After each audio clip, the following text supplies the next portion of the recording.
आज के इस लेक्चर में हम सी प्रोग्राम से related control statements, looping and jumping statements को एक्सप्लेन करेंगे। पिछले लेक्चर में हम ब्रांचिंग स्टेटमेंट्स को एक्सप्लेन कर चुके हैं। जो बाकी की कंट्रोल स्टेटमेंट्स रह गई थी, लूपिंग एंड जंपिंग, उन्हें हम इस लेक्चर में कवर करेंगे। आइए शुरू करते हैं। जैसे कि हमने पिछले लेक्चर में देखा था, कंट्रोल स्टेटमेंट्स को हम 3 कैटेगरीज में डिवाइड करते हैं: branching, looping and jumping. Branching statements के बारे में हम डिस्कस कर चुके हैं। आज के इस लेक्चर में हम लूपिंग एंड जंपिंग स्टेटमेंट्स को डिस्कस करेंगे। आइए शुरू करते हैं लूपिंग स्टेटमेंट्स के बारे में। लूपिंग और रिपीटिटिव एग्जीक्यूशन के लिए जो हम स्टेटमेंट्स यूज़ करते हैं उन्हें लूपिंग स्टेटमेंट्स कहते हैं। In these loops each pass of repeating statement और स्टेटमेंट्स इज कॉल्ड आइट्रेशन। इन लूप्स में हर बार जो हम एक रिपीटेशन का एक पास पूरा करते हैं उसे हम आइट्रेशन कहते हैं। इसी कारण हम इन कंट्रोल स्ट्रक्चर्स को जो रिपीटेशन का काम करती हैं आइट्रेटिव कंट्रोल स्ट्रक्चर्स भी कहते हैं। जैसे कि हमने पिछले लेक्चर में देखा था, रिपीटेशन वाले काम कैसे किए जाते हैं, वही सेम फिगर हम दोबारा से डिस्कस कर रहे हैं। जहाँ पर जैसे सिक्वेंशियल एग्जीक्यूशन चल रही थी, बट हम यहाँ पे इस सिक्वेंशियल एग्जीक्यूशन में इस ब्लॉक को, जो इस ब्लॉक में इंस्ट्रक्शन है, इंस्ट्रक्शन तो उसको रिपीट करवाना चाहते हैं। उसके लिए हम लूपिंग स्टेटमेंट्स यूज़ कर सकते हैं, जिसके लिए हमें एक कंडीशन यूज़ करनी पड़ेगी। जब तक यह कंडीशन ट्रू रहेगी तब तक यह इंस्ट्रक्शन रिपीट होती रहेगी। इंस्ट्रक्शन एग्जीक्यूट होने के बाद कंट्रोल वापस कंडीशन टेस्टिंग के लिए चला जाता है, और जब तक कंडीशन ट्रू रहती है यह साइकिल जो है रिपीटेशन का चलता रहता है। जब कंडीशन फॉल्स हो गई तब यह रिपीटेशन रुक जाएगी और हमारा जो कंट्रोल है एग्जीक्यूशन का वह है लूप के बाद वाली इंस्ट्रक्शन पे, जैसे एग्जांपल में दिया है इसमें इंस्ट्रक्शन 3 पर चला जाएगा। आइए लूपिंग कंट्रोल स्ट्रक्चर्स को डिटेल से जानते हैं। Looping control structures are also known as repetitive और आइट्रेटिव कंट्रोल स्ट्रक्चर्स और स्टेटमेंट्स। जैसे कि हम इससे पहले कर चुके हैं, लूपिंग स्टेटमेंट्स को हम रिपीटिटिव और आइट्रेटिव स्टेटमेंट्स भी कहते हैं। These control structures are used to repeat the execution of statements. क्यों यूज़ करते हैं इन स्टेटमेंट्स को? ताकि हम स्टेटमेंट्स के एग्जीक्यूशन को रिपीट करवा सकें। For example, we want to print a name 15 times on the screen. In such a situation we can use looping control structures. जैसे हम कोई नाम स्क्रीन पर या आउटपुट स्क्रीन पर 15 टाइम्स शो करवाना चाहते हैं, तो उस सिचुएशन में सेम काम कौन सा? किसी नाम को प्रिंट कराने का। उसी काम को 15 टाइम्स करवाना चाहते हैं तो उस स्टेटमेंट को जो नाम प्रिंट करेगी हम लूप में लिख सकते हैं और लूप को 15 टाइम्स चलाएंगे ताकि वही एक सिंगल स्टेटमेंट जो नाम शो कर रही है वह 15 टाइम्स नाम शो करे। तो इस तरह किसी भी ऐसे काम में जहां कोई भी रिपीटिशन हो रही है, किसी भी स्टेटमेंट्स को रिपीट किया जा रहा है, वहां पर हम लूपिंग कंट्रोल स्ट्रक्चर्स यूज कर सकते हैं। किसी भी लूप को यूज करने के लिए हमें कौन कौन सी स्टेटमेंट्स या एक्सप्रेशंस की जरूरत पड़ती है, आइए अब उनके बारे में डिस्कशन करते हैं। किसी भी लूप, चाहे वह प्री टेस्ट है, चाहे वह पोस्ट टेस्ट है, चाहे वाइल है, डू वाइल है, फॉर लूप है, किसी भी लूप के लिए हमें बेसिकली इन 4 चीज़ों की जरूरत पड़ती है: 3 एक्सप्रेशंस और एक बॉडी ऑफ द लूप। जो एक्सप्रेशन 1 है वह इनिशियलाइजेशन को रिप्रेजेंट करती है, अर्थात लूप की स्टार्टिंग वैल्यू, कहाँ से लूप एग्जीक्यूट करना स्टार्ट करे, कौन सी वैल्यू से लूप अपना काम करना शुरू करे। इसे काउंटर वेरिएबल भी कह सकते हैं। यह काउंटर वेरिएबल लूप की स्टार्टिंग वैल्यू को स्पेसिफाई करता है। दूसरी स्टेटमेंट जो हमें चाहिए वह है एक्सप्रेशन 2, इसमें हम एक टेस्ट कंडीशन मेंशन करते हैं, हमारा लूप तब तक रिपीट होगा, तब तक काम को रिपीट करेगा जब तक कि यह कंडीशन ट्रू रहेगी। अर्थात हम यह भी कह सकते हैं कि यह काउंटर वेरिएबल की एंड वैल्यू को स्पेसिफाई करता है। अर्थात हमारा लूप कब खत्म होगा उसे मेंशन करने के लिए हम इस एक्सप्रेशन 2 में कंडीशंस को मेंशन करते हैं। एक्सप्रेशन 3 है जो वह आइट्रेशन कहलाती है। इसमें हम यह बताएंगे कि हमारी इस इनिशियल वैल्यू से इस टेस्ट कंडीशन तक जो वेरिएबल की वैल्यू है वह कैसे पहुंचेगी। अर्थात इनिशियलाइजेशन से टेस्ट कंडीशन तक कैसे हम काउंटर वेरिएबल की वैल्यू को पहुंचाएंगे, कैसे उसकी वैल्यू को इंक्रीज करेंगे या उसकी वैल्यू को डिक्रीज करेंगे। काउंटर वेरिएबल अपनी स्टार्टिंग वैल्यू से एंड वैल्यू पर कैसे पहुंचे उसके लिए यह आइट्रेशन डिसाइड करेगी कि वैल्यू को इंक्रीज करते हुए स्टार्ट वैल्यू से एंड वैल्यू तक पहुंचाना है या वैल्यू को डिक्रीज करते हुए स्टार्ट वैल्यू से एंड वैल्यू तक पहुंचाना है। तो ये 3 एक्सप्रेशंस हैं, आपने बड़े ध्यान से इनको याद में रखना है, यह इंपॉर्टेंट पॉइंट है हमारा। और फोर्थ वन है बॉडी ऑफ द लूप। इसमें वह स्टेटमेंट्स आती हैं जो हम रिपीट करवाना चाहते हैं। जो भी काम आप रिपीट करवाना चाहते हैं उसको आप लूप के बॉडी में लिखोगे। आइए क्विकली एक बार रिपीट करते हैं क्या क्या रिक्वायरमेंट है। एक्सप्रेशन 1 जो डिसाइड करती है कि लूप कहाँ से स्टार्ट होगा। एक्सप्रेशन 2 जो डिसाइड करेगी कि लूप कब तक चलेगा। एक्सप्रेशन 3 जो डिसाइड करती है कि स्टार्ट वैल्यू से एंड वैल्यू तक कैसे पहुंचा जाएगा। इसमें हम इंक्रीमेंट या डिक्रीमेंट अर्थात काउंटर वेरिएबल की वैल्यू इंक्रीज करनी है या डिक्रीज करनी है यह डिसाइड करेंगे। और बॉडी ऑफ द लूप में हम वह स्टेटमेंट्स लिखते हैं जो हम लूप से रिपीट करवाना चाहते हैं या जो काम हम रिपीट करवाने के लिए लूप यूज कर रहे हैं उन स्टेटमेंट्स को हम इस लूप की बॉडी में लिखेंगे। लूप की बॉडी को डिफाइन करने के लिए हम कर्ली ब्रेसेस का प्रयोग करते हैं।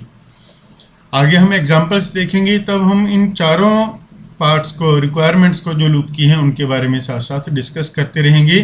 फिलहाल आपने दिमाग में यह बात रखनी है कि क्या क्या हमें रिक्वायरमेंट है एक लूप को यूज करने के लिए। आइए देखते हैं types of looping statements. Depending upon the position of the test condition in the loop, looping control structures में be classified as pre test and post test. जब हम लूपिंग स्टेटमेंट यूज करेंगे उसमें टेस्ट कंडीशन को कहाँ पे रखा गया है, बॉडी से पहले या लूप की बॉडी के बाद, उसके बिहाफ पे हम लूपिंग कंट्रोल स्टेटमेंट्स को 2 कैटेगरीज में डिवाइड कर सकते हैं, pre test and post test. Pre test loop में हम कंडीशन को पहले टेस्ट करते हैं। प्री का मतलब पहले, टेस्ट का मतलब टेस्टिंग करना। टेस्टिंग किस चीज़ की होगी, कंडीशन की। तो वह लूप जिसमें कंडीशंस की टेस्टिंग लूप चलाने से पहले की जाती है उनको प्री टेस्ट लूप बोला जाएगा। कौन कौन से हैं ये loop, for loop and while loop. इन दोनों लूप्स में जब हम किसी स्टेटमेंट को रिपीट करवाना चाहते हैं तो उनसे पहले हम कंडीशन टेस्ट करेंगे कि हमने लूप को रिपीट करवाना है या नहीं। जबकि पोस्ट टेस्ट में, पोस्ट का मतलब होता है बाद में, टेस्टिंग कंडीशन को टेस्ट करना। जब हम लूप की कंडीशंस को लूप के बाद अर्थात लूप की बॉडी के बाद टेस्ट करेंगे, अर्थात पहले रिपीटेशन होगी बाद में टेस्टिंग होगी, तो उस केस को हम पोस्ट टेस्ट लूप बोलेंगे जिसमें डू वाइल लूप आता है। डू वाइल में लूप पहले एक बार चलेगा फिर उसके बाद कंडीशन टेस्ट होगी, इसलिए इसको पोस्ट टेस्ट बोला गया है। तो बेसिकली दोनों में डिफरेंस कहाँ पे है, टेस्ट कंडीशन की प्लेस कौन सी है।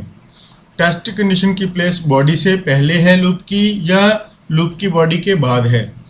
तो लूप की बॉडी से पहले वाली जो टेस्ट कंडीशन है वो किस में यूज होती है, प्री टेस्ट लूप में। और किस में हम टेस्ट कंडीशन को बॉडी के बाद यूज करते हैं, पोस्ट टेस्ट लूप में। कौन कौन सी एग्जांपल है इनका ध्यान रखना है आपने। फॉर वाइल को प्री टेस्ट में और डू वाइल को पोस्ट टेस्ट में रखा गया है। आइए अब इस फ्लो चार्ट की हेल्प से हम देखते हैं कि दोनों में क्या डिफरेंस है, प्री टेस्ट और पोस्ट टेस्ट। लेफ्ट साइड पे हमने जो डायग्राम बनाई है वह प्री टेस्ट को डिनोट करती है और जो राइट साइड पे डायग्राम है वह पोस्ट टेस्ट को डिनोट करती है। जैसे ये प्री टेस्ट लिखा हुआ है हमने, यहाँ पे पोस्ट टेस्ट। बेसिक डिफरेंस आपने मेन दो चीज़ें ध्यान में रखनी है। एक तो कंडीशन, ये देखिए इसमें कंडीशन पहले है, बॉडी ऑफ द लूप बाद में है, जबकि पोस्ट टेस्ट लूप में बॉडी ऑफ द लूप पहले लिखी गई है और कंडीशन बाद में। जैसे कि हमने पीछे रिक्वायरमेंट्स की थी, रिक्वायरमेंट में हमने देखा था कि हमें 4 चीज़ों की ज़रूरत है। पहली चीज़ थी एक्सप्रेशन 1, जिसे हम कहते हैं इनिशियलाइजेशन, यहाँ पे लिखी हुई है एक्सप्रेशन 1। और दूसरी चीज़ थी टेस्ट कंडीशन, जिसे हम बोलते हैं एक्सप्रेशन 2। इसमें भी है और इसमें भी है एक्सप्रेशन 2। उसके बाद तीसरी चीज़ थी आइट्रेशन, जो इंक्रीमेंट और डिक्रीमेंट को डिसाइड करती है, यह है एक्सप्रेशन 3, दोनों में है। फिर बॉडी ऑफ द लूप, जो काम हम रिपीट करना चाहते हैं वह क्या कहलाएगा, बॉडी ऑफ द लूप। तो इस तरह से दोनों कंट्रोल स्टेटमेंट्स हैं जो लूप की कैटेगरीज हैं, pre test and post test, उन दोनों में ही हम ये 4 चीज़ें स्टेटमेंट्स हैं या एक्सप्रेशंस हैं यूज़ करेंगी। अब इसकी वर्किंग देखते हैं दोनों की। दोनों में पहले काउंटर वैल्यू इनिशियलाइज की जाएगी, अर्थात लूप को बताया जाएगा कि उसने कहाँ से स्टार्ट होना है, किस वैल्यू से स्टार्ट होना है। पहले हम प्री टेस्ट की बात करते हैं। प्री टेस्ट में हमने लूप को बता दिया कि इस मान लो एक वैल्यू से स्टार्ट करना है। उसके बाद कंडीशन में हमने बता दिया कि इस काउंटर वेरिएबल को कब तक चलाना है, less than, greater than, equality वगैरह यूज करके हम जो भी कंडीशन बताना चाहते हैं वह बता देंगे। इस काउंटर वेरिएबल की हेल्प से हम इस कंडीशंस को टेस्ट करेंगे कि क्या यह कंडीशन ट्रू है और फॉल्स है। अगर यह कंडीशन ट्रू है तो हमारी लूप की बॉडी है जो वह एग्जीक्यूट होगी और उसके बाद आइट्रेशन चलेगी। इसमें ध्यान में रखना है एक्सप्रेशन 1, एक्सप्रेशन 2 फिर बॉडी काम करेगी, जबकि एक्सप्रेशन 3 जो आइट्रेशन इंक्रीमेंट डिक्रीमेंट का काम है वह बॉडी एग्जीक्यूट होने के बाद होगा। इस सीक्वेंस को आपने ध्यान में रखना है। किसमें, प्री टेस्ट में एक्सप्रेशन 1, एक्सप्रेशन 2 फिर बॉडी ऑफ द लूप फिर आइट्रेशन अर्थात एक्सप्रेशन 3। जब वैल्यू इंक्रीज और डिक्रीज हो गई तब हम दोबारा से क्या चेक करेंगे, कंडीशन।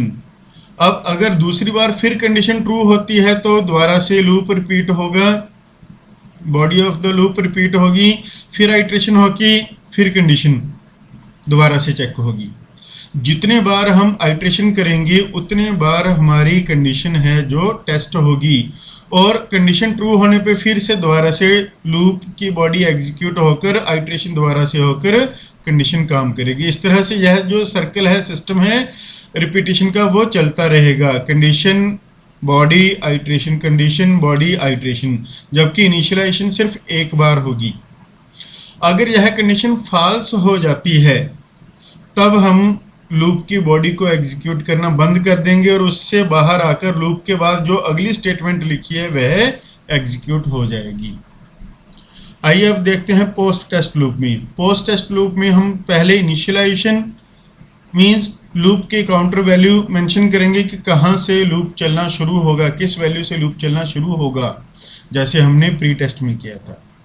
उसके बाद बिना कोई कंडीशन चेक किए इसमें एक बार बॉडी है जो लूप की वो एग्जीक्यूट हो जाएगी। पहली बार में जब लूप चलेगा तब कोई भी कंडीशन टेस्ट नहीं होगी, पहले काम होगा, फिर आइट्रेशन होगी, फिर उसके बाद कंडीशन चेक होगी। अब अगर कंडीशन ट्रू है तब दोबारा से लूप चल पड़ेगा, अदरवाइज अगर कंडीशन फॉल्स हो जाती है तो लूप के बाद वाली स्टेटमेंट एग्जीक्यूट हो जाएगी। इसमें भी कंडीशन ट्रू होने पर दोबारा से बॉडी चली, आइट्रेशन हुई, कंडीशन चली, फिर अगर ट्रू है फिर बॉडी एग्जीक्यूट हुई, आइट्रेशन हुई, फिर कंडीशन टेस्ट हुई। यह circle body iteration condition, body iteration condition, यह तब तक चलेगा जब तक कि हमारी कंडीशन ट्रू है। अर्थात इसमें भी लूप की बॉडी रिपीट हो रही है, बट कब तक रिपीट होगी, जब तक कंडीशन ट्रू है। इसमें भी हमने देखा था, इसमें भी कब तक रिपीटेशन हो रही है बॉडी की, जब तक कंडीशन ट्रू थी। बट दोनों में डिफरेंस क्या था, इसमें पहले कंडीशन चेक होगी फिर रिपीटेशन होगी, जबकि इसमें पहली बार जब लूप चला रहे हैं तब यहाँ पे पहले बॉडी चलेगी एक बार लूप की, फिर अगर कंडीशन ट्रू हुई तो दोबारा से रिपीटेशन होगी, अदरवाइज एक बार एग्जीक्यूशन होकर हम उससे बाहर आ जाएंगे। यह मेन डिफरेंस है, इसको आपने ध्यान से याद रखना है कि प्री टेस्ट में कंडीशन चेक होने के बाद बॉडी काम करती है, जबकि पोस्ट टेस्ट में एक बार बॉडी काम करेगी, एक बार बॉडी एग्जीक्यूट होगी, उसके बाद दोबारा से उसको रिपीटेशन का मौका मिलेगा या नहीं, यह इस कंडीशन के रिजल्ट पर डिपेंड करेगा। तो दोनों सिचुएशंस में कंडीशन के ट्रू रहते हुए ही दोनों लूप अपनी बॉडी को एग्जीक्यूट करेंगी। इसमें हो सकता है कि जब फर्स्ट टाइम लूप चला रहे हैं तो शुरू में ही कंडीशन फॉल्स हो जाए, जैसे हमने लूप स्टार्ट किया कंडीशन शुरू में ही फॉल्स होगी, तब लूप एक बार भी नहीं चला। जबकि इस केस में जब हमने लूप स्टार्ट किया उसने बिना कोई कंडीशन चेक किए इसके बॉडी को एग्जीक्यूट कर दिया। तो कंक्लूजन क्या निकला, प्री टेस्ट में यह पॉसिबिलिटी है कि हो सकता है लूप एक बार भी ना चले अगर शुरू में ही फर्स्ट अटेम्प्ट में ही कंडीशन फॉल्स होगी। ट्रू होगी तो रिपीटेशन हो सकती है, अगर फॉल्स होगी तो शुरू में ही हम उससे बाहर आ जाएंगे। जबकि पोस्ट टेस्ट में हमारा लूप एक बार चलेगा ही चलेगा, कम से कम एक बार चलेगा। क्यों? क्योंकि बिना कोई कंडीशन टेस्ट किए उसने बॉडी को एग्जीक्यूट कर दिया।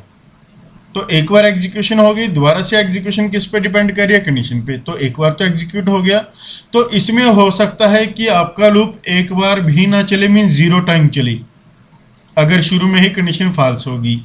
जबकि बॉडी ऑफ द लूप इसमें पहले काम कर रही है पोस्ट टेस्ट में, तो इसमें 1 टाइम एट लिस्ट चलेगा ही चलेगा लूप, चाहे कंडीशन ट्रू है चाहे फॉल्स है। तो ये थे बेसिक्स जो हमने फ्लो चार्ट की हेल्प से समझने की कोशिश की है। आइए अब डिटेल से इन लूप्स के बारे में डिस्कशन करते हैं। आइए अब देखते हैं प्री टेस्ट लूप्स कौन से होते हैं। प्री टेस्ट लूप को एंट्री कंट्रोल्ड लूप भी बोला जाता है। प्री टेस्ट लूप में या एंट्री कंट्रोल्ड लूप्स में कंडीशंस को लूप की बॉडी से पहले एग्जीक्यूट किया जाता है, जैसे कि हमने पिछली फ्लो चार्ट में किया था। If the condition is not satisfied then the body of the loop will not be executed. अगर शुरू में ही जो कंडीशन है सेटिस्फाई नहीं होगी, अर्थात फॉल्स होगी, ट्रू नहीं होगी, तो हो सकता है लूप की बॉडी एक बार भी ना चले।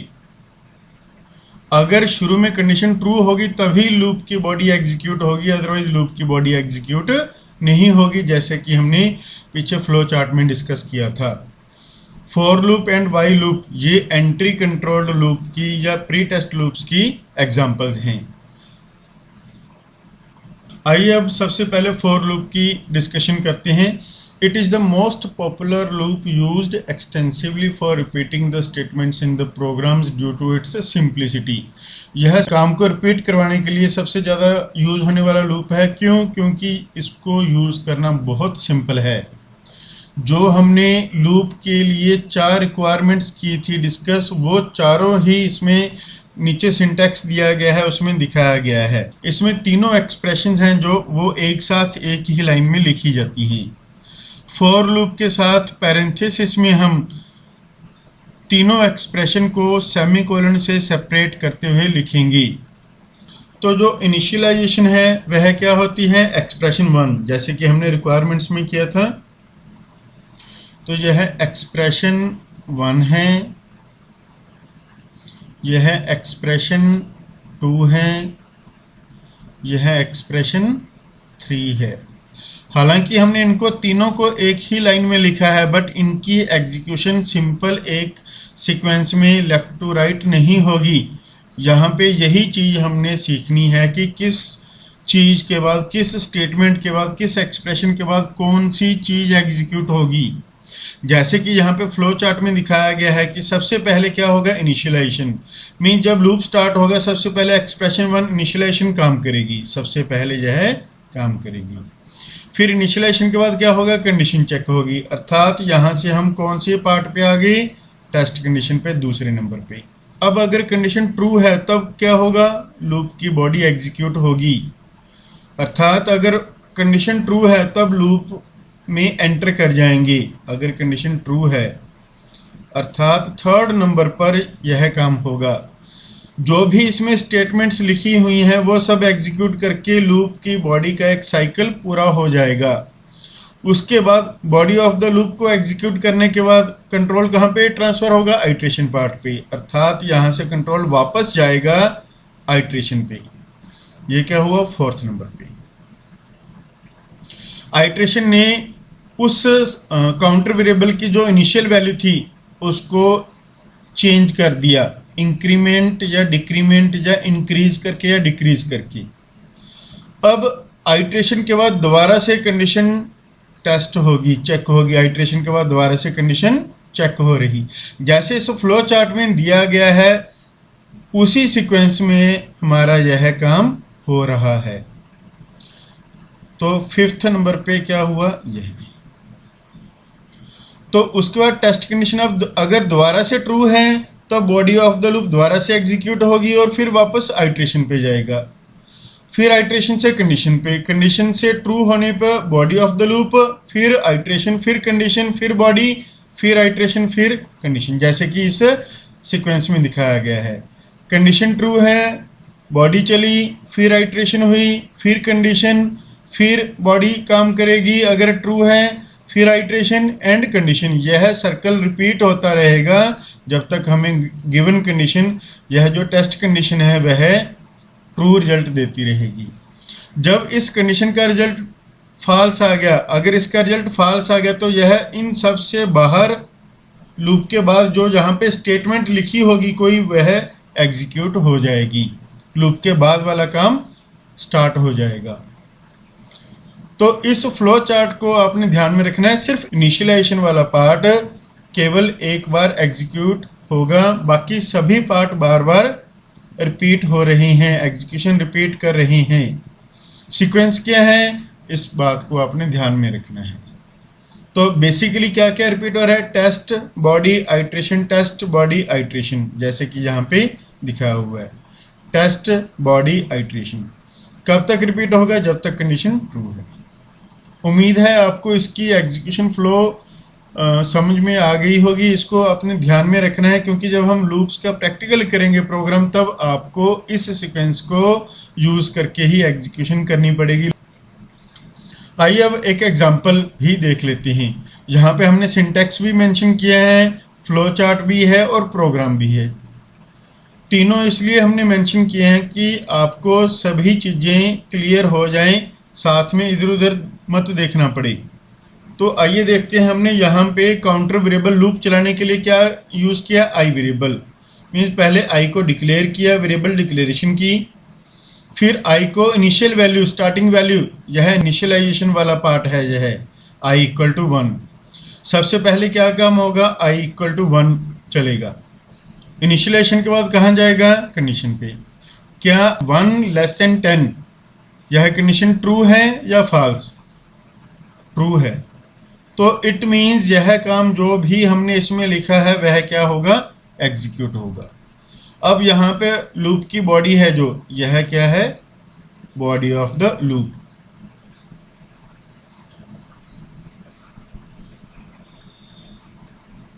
अब यहाँ पे लूप पूरा हो गया तो कंट्रोल कहाँ पे वापस ट्रांसफर होगा, आइट्रेशन पे।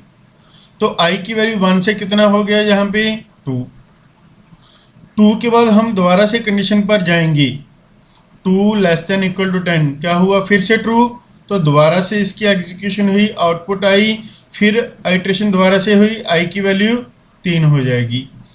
इस फ्लो चार्ट के सीक्वेंस को ध्यान में रखते हुए यह एग्जीक्यूशन आपने करके देखनी है ताकि आपको पता चल जाए लॉजिक क्या है लूप को चलाने का, कैसे प्रोसेसर या कैसे कंप्यूटर लूप्स को एग्जीक्यूट करता है। इस चीज़ को समझने के लिए यह फ्लो चार्ट आपके लिए बहुत ही इम्पॉर्टेंट है। यहाँ पे आउटपुट गलत लिखा गया, यहाँ पे कुछ नहीं आएगा। तो टेस्ट कंडीशन पार्ट आप आइडेंटिफाई कर सकते हो, आइट्रेशन पार्ट कौन सा है यह आप सिंटैक्स के अकॉर्डिंग आइडेंटिफाई कर सकते हो, और यह बॉडी ऑफ द लूप है जो कर्ली ब्रेसिस के बीच में हमने लिखी हुई है। तो इनिशियलाइजेशन एक बार हुई, फिर कंडीशन चेक हुई, कंडीशन ट्रू है तो काम रिपीट होगा, फिर आइट्रेशन हुई, फिर कंडीशन चेक होगी, अगर दोबारा से ट्रू है फिर से यही सब रिपीट होगा, और जब कंडीशन फॉल्स होगी एक टाइम ऐसा आएगा जब आई की वैल्यू 10 से इंक्रीज हो गई, जब 11 होगी, तब उस केस में 11 लेस देन इक्वल टू 10 क्या होगा, फॉल्स। तब यह इस लूप को एग्जीक्यूट करना बंद कर देगा, और उसके बाद लूप के बाद कोई स्टेटमेंट नहीं है तो हमारा प्रोग्राम खत्म हो जाएगा। आइए अब इस लूप वाले प्रोग्राम की आउटपुट क्या आएगी, कैसे आएगी, उसके बारे में डिस्कशन करते हैं। सबसे पहले हमने आई को डिक्लेयर किया, मीन्स मेमोरी में आई की वैल्यू, आई को डिक्लेयर किया, मेमोरी एलोकेट होगी। आई इक्वल टू 1 तो आई की वैल्यू यहाँ पे कितनी एलोकेट होगी, उसको 1 इनिशियलाइजेशन के साथ। इनिशियलाइजेशन एक तरह से असाइनमेंट स्टेटमेंट है जिसमें हमने आई को इनिशियल वैल्यू उसकी स्टार्टिंग वैल्यू असाइन कर दी। उसके बाद कहाँ पे जाएगा, कंडीशन पे। तो यहाँ पे कंडीशन क्या हुई, आई की वैल्यू 1 है, 1 लेस देन इक्वल टू 5, क्या हुआ, ट्रू। अगर ट्रू है तो क्या होगा, लूप में एंटर कर जाएगा। तो यहाँ पे लाइन चेंज करके square of %d is %d, हम यहाँ पे 2 वैल्यू शो करवा रहे हैं, इसलिए 2% लगे हुए हैं, या 2% का कारण है कि हम 2 वैल्यू शो करवाएंगे। यहाँ पे कौन सी वैल्यू शो होगी, जो पहला वेरिएबल है, पहला वेरिएबल क्या है, आई की वैल्यू यहाँ पे शो होगी। उसके बाद दूसरी वैल्यू के लिए हमने क्या लिखा है, एक फार्मूला, एक्सप्रेशन क्या है, इस एक्सप्रेशन का रिजल्ट जो भी आएगा वो कहाँ पे शो होगा, यहाँ पे। तो जब फर्स्ट टाइम लूप चलेगा तो आई की वैल्यू कितनी है, 1, तो स्केयर ऑफ 1 इज 1 इंटू 1 1, तो रिजल्ट क्या आएगा, स्केयर ऑफ 1 इज 1 इंटू 1। देखिए यहाँ पे एग्जीक्यूशन चल रही है, कंडीशन ट्रू हुई यहाँ पे, उसके बाद हमारे पास यहाँ पे रिजल्ट क्या आ गया, स्केयर ऑफ 1 इज 1। क्यों, क्योंकि आई की वैल्यू भी 1 है और 1 इंटू 1 मल्टीप्लाई करके भी 1 आ गया, इसलिए वहाँ पे क्या पुट हो जाएगा, % की जगह 1। अब दोबारा से लूप चलेगा, दोबारा से लूप चलेगा तो कंट्रोल वापस कहाँ पे जाएगा, यहाँ पे लूप पूरा होने के बाद लूप दोबारा से कंट्रोल क्या होगा, वापस जाएगा, कहाँ पे वापस जाएगा, आइट्रेशन पे। तो आई प्लस प्लस से आई की वैल्यू कितनी हो जाएगी, 2 हो जाएगी।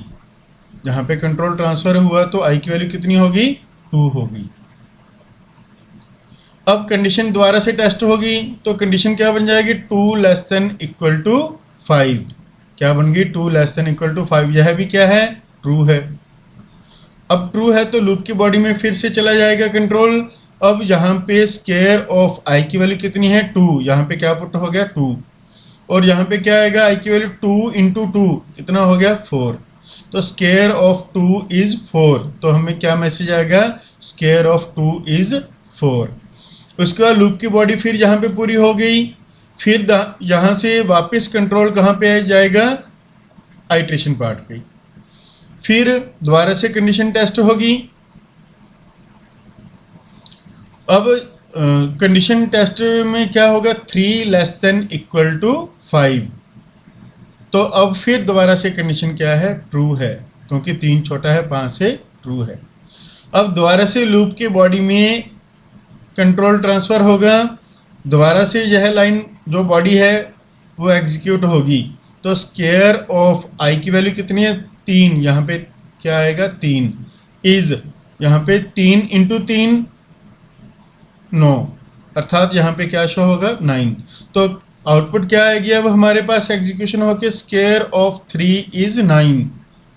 यहाँ पे लूप की बॉडी पूरी हो चुकी, फिर दोबारा से कंट्रोल वापस जाएगा आइट्रेशन पे, आइट्रेशन से वापस कंट्रोल कहाँ पे जाएगा, कंडीशन पे। आइट्रेशन में इंक्रीमेंट होकर आई की वैल्यू कितनी बन गई थी, 4। फिर यहाँ पे कंट्रोल ट्रांसफर होगा आई लेस देन इक्वल टू 5, तो कंडीशन क्या बन रही है यहाँ पे, 4 लेस देन इक्वल टू 5, यह भी क्या है, ट्रू है। अब ट्रू है तो दोबारा से लूप की बॉडी में चला जाएगा कंट्रोल, तो दोबारा से बॉडी ऑफ द लूप है जो एग्जीक्यूट होगी। अब यहाँ पे आई की वैल्यू कितनी पुट होगी 4, क्योंकि अभी आई की वैल्यू कितनी है 4, तो यहाँ पे आई की वैल्यू कितनी पुट होगी 4, और यहाँ पे कितना आएगा 4 गुना 4 16। तो आउटपुट अब कितनी आ गई, स्क्वायर ऑफ 4 इज 16। अब लूप की बॉडी फिर पूरी हो जाएगी, यहाँ से कंट्रोल फिर वापस आइट्रेशन पे जाएगा, आइट्रेशन पे आई प्लस प्लस होके आई की वैल्यू कितनी होगी 5 होने के बाद कंट्रोल फिर वापस कंडीशन पे जाएगा। कंडीशन क्या है 5 लेस देन इक्वल टू 5, अभी भी कंडीशन क्या है ट्रू है। तो फिर हम दोबारा से बॉडी में एंटर कर जाएंगे लूप की, जहाँ पे एग्जीक्यूशन दोबारा से होगी, लाइन चेंज होके स्क्वायर ऑफ आई की वैल्यू कितनी है अब 5 इंटू 5 यहाँ पे कितना पुट हो गया 25, तो स्क्वायर ऑफ 5 इज 25 शो होगा। फिर लूप की बॉडी पूरी हो गई, फिर आइट्रेशन पार्ट पे दोबारा से गई, आई प्लस प्लस के साथ आई की वैल्यू कितनी होगी 6। उसके बाद दोबारा से फिर कंडीशन चेक होगी, बट अब सिचुएशन क्या है, कंडीशन फॉल्स होगी, क्योंकि 6 लेस देन इक्वल टू 5 क्या है फॉल्स। तो कंट्रोल कहाँ पे जाएगा, लूप की बॉडी में जाने की बजाय लूप से बाहर कंट्रोल ट्रांसफर होगा अगली स्टेटमेंट पे, अर्थात यहाँ पे। अब यहाँ पे कोई स्टेटमेंट नहीं है, प्रोग्राम पूरा हो गया, तो हमारे पास फाइनल आउटपुट लूप की यह आ गई। तो इसमें हमने इस स्क्वायर ऑफ आई की जो हम स्क्वायर करके शो करवा रहे हैं, उस स्टेटमेंट को हमने कितने बार रिपीट किया है 5 टाइम। इसमें हमने बताया कि आई की वैल्यू 1 से शुरू हो और 5 तक चली। 1 से 5 तक जाने के लिए हमने क्या मेथड यूज़ किया है, इंक्रीमेंट का। अगर आई की वैल्यू इंक्रीज होगी तभी किसी पॉइंट पर आकर यह कंडीशन फॉल्स बनेगी। अगर आई की वैल्यू वहीं पे रुकी रहेगी तो यह कंडीशन कभी भी फॉल्स नहीं हो पाएगी। तो इसलिए हमें वैल्यू को इंक्रीज करना पड़ेगा, ताकि स्टार्टिंग वैल्यू को इंक्रीज करना पड़ेगा, ताकि एक पॉइंट पर आकर यह कंडीशन है जो फॉल्स हो जाए, हमारा लूप रिपीट होना बंद कर दे। यह था फॉर लूप की एग्जीक्यूशन कैसे होती है, वह कैसे काम करता है। आइए अब लूप से संबंधित एक और पॉइंट है इनफाइनाइट और एंडलेस लूप। एक ऐसा लूप जिसका कोई एंड नहीं हो रहा, लगातार चलता जा रहा है, इनफाइनाइट नंबर ऑफ टाइम्स वह काम को रिपीट कर रहा है, ऐसे लूप को क्या कहेंगे, इनफाइनाइट और एंडलेस लूप। यह कैसे बनेगा, अगर हम इनिशियलाइजेशन कंडीशन या आइट्रेशन पार्ट में कोई लॉजिक गलत लिख दें, तब लूप की जो कंडीशन है वो कभी भी फॉल्स नहीं होगी। ऐसे लूप से बाहर आने के लिए, एग्जिट होने के लिए कंट्रोल प्लस ब्रेक की, कीबोर्ड पे लगी होती है ब्रेक की, इन दोनों कीज को प्रेस करके टर्बो सी में हम इनफाइनाइट लूप से बाहर आ सकते हैं। किसी रॉन्ग टेस्टिंग कंडीशन के कारण या रॉन्ग आइट्रेशन होती है जो कंट्रोल वेरिएबल की, उसके कारण लॉजिक में हमारे गड़बड़ हो जाती है और हमारा लूप एंडलेस लूप बन जाता है।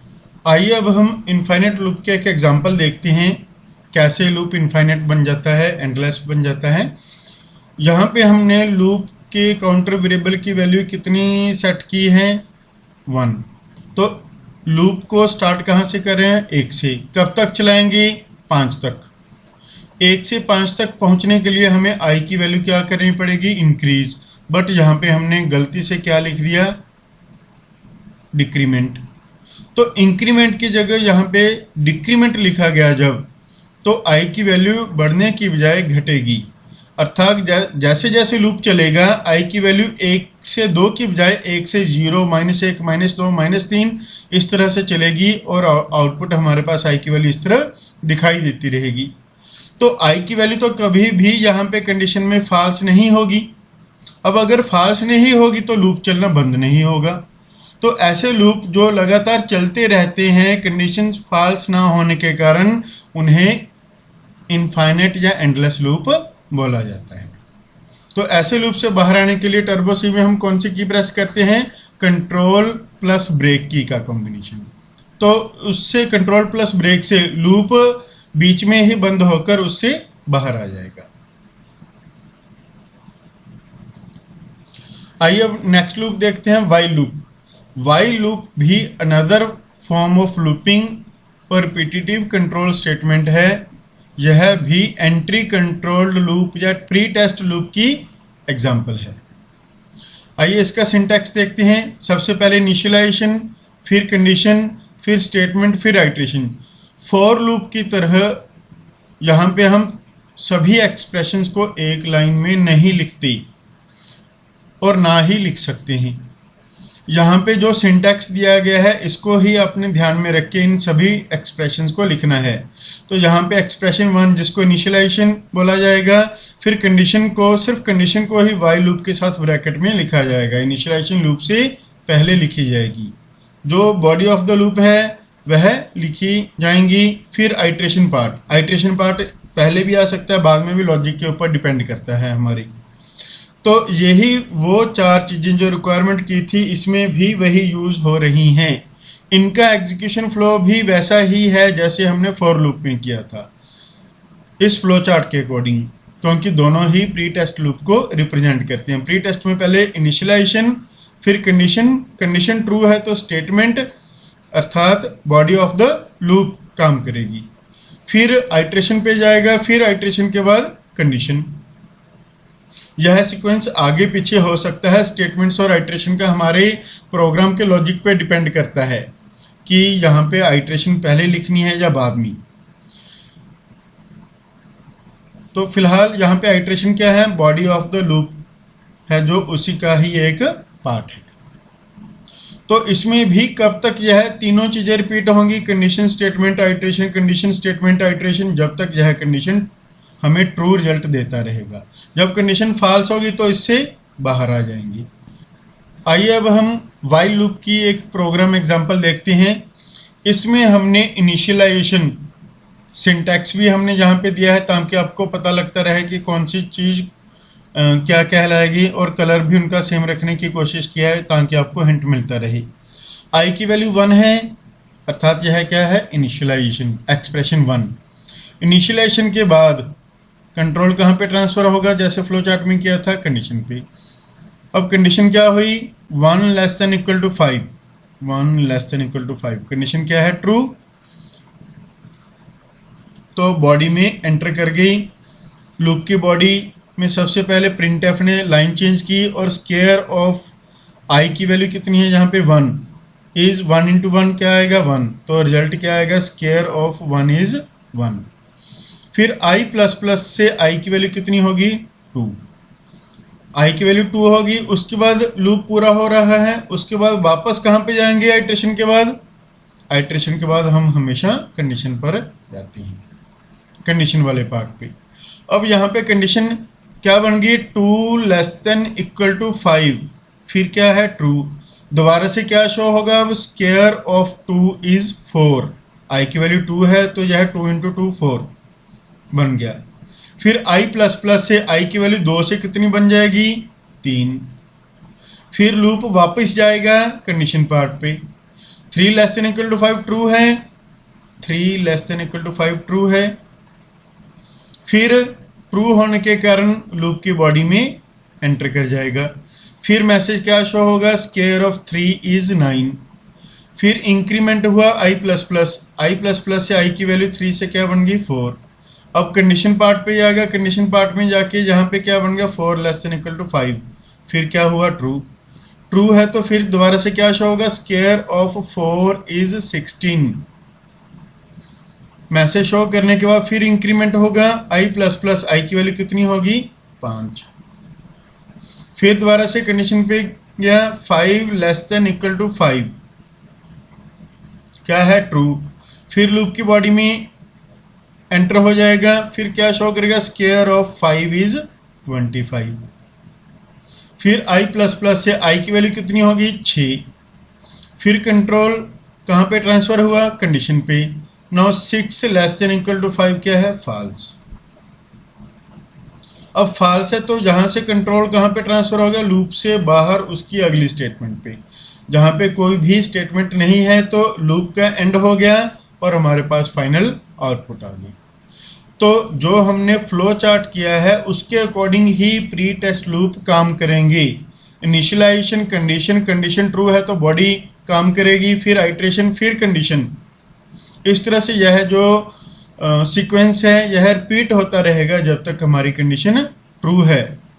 फॉल्स होने पे ही हम लूप से बाहर आएंगे और हमारा काम रिपीट होना बंद हो जाएगा। आइए अब डिस्कस करते हैं पोस्ट टेस्ट लूप के बारे में, जिसे हम एग्जिट कंट्रोल्ड स्टेटमेंट भी बोलते हैं, एग्जिट कंट्रोल लूप भी बोलते हैं। अब प्री टेस्ट को एंट्री कंट्रोल्ड क्यों बोला था? क्योंकि प्री टेस्ट में लूप में एंटर होते हुए कंडीशन चेक हो रही थी, इसलिए उसको एंट्री कंट्रोल्ड भी बोला गया था। अब इसे एग्जिट कंट्रोल्ड क्यों बोलेंगे? क्योंकि लूप से बाहर जाते हुए, लूप से एग्जिट होते हुए कंडीशन चेक हो रही है, इसलिए इसको एग्जिट कंट्रोल्ड लूप भी कहा गया है। तो पोस्ट टेस्ट लूप में या एग्जिट कंट्रोल्ड लूप में टेस्ट कंडीशन को परफॉर्म किया जाता है at the end of the body of the loop. जहां पर लूप की बॉडी खत्म हो रही है, एंड हो रहा है, वहां पे हम कंडीशन को टेस्ट करेंगे, चेक करेंगे। Therefore, the body of the loop is executed unconditionally when the loop is executed at the first time. तो इस तरह से जो पहली बार लूप चल रहा है तो बिना कोई कंडीशन चेक किए लूप की बॉडी एक बार एग्जीक्यूट होगी ही होगी, जैसे हमने फ्लो चार्ट में भी डिस्कस किया था। तो पोस्ट टेस्ट लूप में कंडीशन बाद में चेक होने के कारण लूप की बॉडी पहले टाइम जो लूप चलेगा बिना कोई कंडीशन चेक किए एग्जीक्यूट हो जाएगी, उसके बाद कंडीशन चेक होगी। तो इट मीन्स लूप एक बार चलेगा ही चलेगा। लूप की बॉडी को एग्जीक्यूट करने के बाद कंडीशन को टेस्ट किया जाएगा। अगर उसका रिजल्ट ट्रू हो गया तब वह नेक्स्ट आइट्रेशन के लिए अर्थात नेक्स्ट रिपीटिशन के लिए वापस जाएगी, अदरवाइज वहीं पे लूप टर्मिनेट हो जाएगा। मीन्स एक बार बॉडी चल पड़ी, फिर उसके बाद टेस्ट कंडीशन आ गई। टेस्ट कंडीशन अब यहाँ पे अगर उसका रिजल्ट ट्रू मिलता है तब तो वह वापस कंट्रोल को ट्रांसफर करेगी और रिपीटिशन दोबारा से होगी बॉडी की, अदरवाइज वहीं से वह लूप टर्मिनेट होके उसके लूप के बाद वाली स्टेटमेंट को एग्जीक्यूट कर देगा। It means exit controlled loops must execute at least one time. इसका मतलब यह हुआ कि जो एग्जिट कंट्रोल्ड लूप हैं वह कम से कम एक बार एग्जीक्यूट होंगे ही होंगे, चाहे उनकी लूप की कंडीशन ट्रू है चाहे फॉल्स, क्योंकि एक बार बॉडी चल पड़ी उसके बाद कंडीशन चेक हो रही है, इसलिए ये लूप एक बार चलेंगे ही चलेंगी। सी लैंग्वेज में डू वाइल लूप है वह एग्जिट कंट्रोल्ड लूप की एग्जाम्पल है। एक ही लूप है जो एग्जिट कंट्रोल्ड है, डू वाइल लूप। आइए अब डू वाइल की डिस्कशन करते हैं, सिंटैक्स और इसके फ्लो चार्ट की। डू वाइल को एग्जिट कंट्रोल्ड या पोस्ट टेस्ट लूप भी बोला जाता है। क्यों बोला जाता है इसके बारे में हम डिस्कशन कर चुके हैं। तो इस लूप में सबसे पहले वैसे ही जैसे फ्लो चार्ट में दिया गया है इनिशियलाइजेशन होगी। अब बिना कोई कंडीशन चेक किए इनिशियलाइजेशन के बाद हम सीधा किस में एंटर कर गए? बॉडी में। लूप की बॉडी में एंटर होने के बाद यहाँ पे स्टेटमेंट्स एग्जीक्यूट होंगी, फिर आइट्रेशन होगी, फिर कंडीशन चेक करेंगे। अब लूप की बॉडी एग्जीक्यूट होने के बाद हम कंडीशन टेस्ट कर रहे हैं, अर्थात एक बार तो लूप ने अपना काम कर ही दिया, चाहे कंडीशन बाद में हमने चेक की ट्रू थी या फॉल्स थी। अब यहाँ से कंडीशन अगर ट्रू है तो वापस कंट्रोल जाएगा रिपीटिशन के लिए, स्टेटमेंट रिपीट होंगी, आइट्रेशन होगी, फिर कंडीशन। अगर यह सब तब होगा अगर कंडीशन ट्रू होगी, तो यह सर्कल तब तक रिपीट होता रहेगा जब तक यह कंडीशन ट्रू है, और अगर यह कंडीशन फॉल्स हो गई तब उससे बाहर आ जाएंगे, उसके बाद जो भी काम होगा वह होगा। तो इसमें इनिशियलाइजेशन में इस फ्लो चार्ट के अकॉर्डिंग इनिशियलाइजेशन के बाद क्या हुआ? लूप की बॉडी को एग्जीक्यूट किया, आइट्रेशन करके फिर कंडीशन चेक की। कंडीशन अगर दोबारा से ट्रू है तो रिपीटिशन होगी, अदरवाइज अगर फॉल्स है तो वहीं पे लूप टर्मिनेट हो जाएगा, अगली स्टेटमेंट एग्जीक्यूट होगी। तो इस फ्लो चार्ट को, इस एग्जीक्यूशन फ्लो को अपने ध्यान में रखना है, तभी आपका जो लॉजिक है डू व्हाइल कैसे काम करता है वह क्लियर होगा। सीक्वेंस फ्लो चार्ट से हमें क्या पता चलता है कि कौन सी स्टेटमेंट के बाद कौन सी स्टेटमेंट आगे एग्जीक्यूट होगी। तो इसलिए हर कंट्रोल स्टेटमेंट का लॉजिक समझने के लिए आपको उसकी फ्लो चार्ट डायग्राम को ध्यान से समझना होगा, उसके एग्जीक्यूशन फ्लो को ध्यान से समझना होगा। सीपीयू कैसे किस चीज़ के बाद कौन सा काम करता है यह आपको फ्लो चार्ट से क्लियर होगा। आइए अब डू व्हाइल की एग्जांपल करते हैं। डू व्हाइल में हमने यहाँ पे सिंटैक्स भी दिया है, प्रोग्राम भी दिया है और उसकी आउटपुट भी दी है।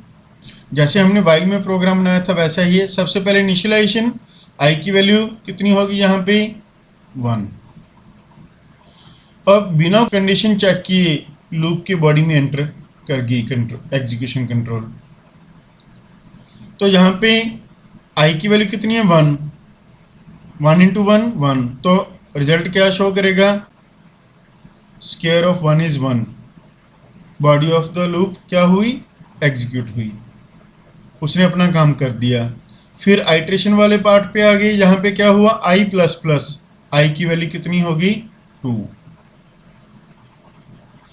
अब लूप यहाँ पे पूरा हो रहा है, यहाँ पे क्या करना है, आपने कंडीशन चेक करनी है। यहाँ पे एक बात और ध्यान में रखनी है कि डू व्हाइल के केस में यहाँ पे सेमीकोलन लगाना जरूरी है, ताकि सी को पता चल जाए कि यह व्हाइल लूप है या डू व्हाइल। अगर व्हाइल के बाद सेमीकोलन है तो वह इसको डू व्हाइल लूप मान लेगा। अब कंडीशन क्या है, यहाँ पे 2 less than equal to 5, 2 less than equal to 5 क्या हुआ, ट्रू। तो यहाँ से कंट्रोल वापस जाएगा लूप के बिगिनिंग में। तो यहाँ पे 2 आई की वैल्यू 2 शो होगी और 2 इंटू 2 4, तो आउटपुट क्या आएगी, स्क्वायर ऑफ 2 इज 4। फिर आई प्लस प्लस हुआ, आई की वैल्यू 2 से कितनी हो गई 3। उसके बाद फिर कंडीशन चेक हुई, तो कंडीशन क्या बन गई 3 लेस देन इक्वल टू 5, क्या हुआ ये ट्रू। तो दोबारा से कंट्रोल वापस जाएगा और यहाँ पे आई की वैल्यू 3 और 3 इंटू 3 9, तो आउटपुट क्या आएगी, स्क्वायर ऑफ 3 इज 9।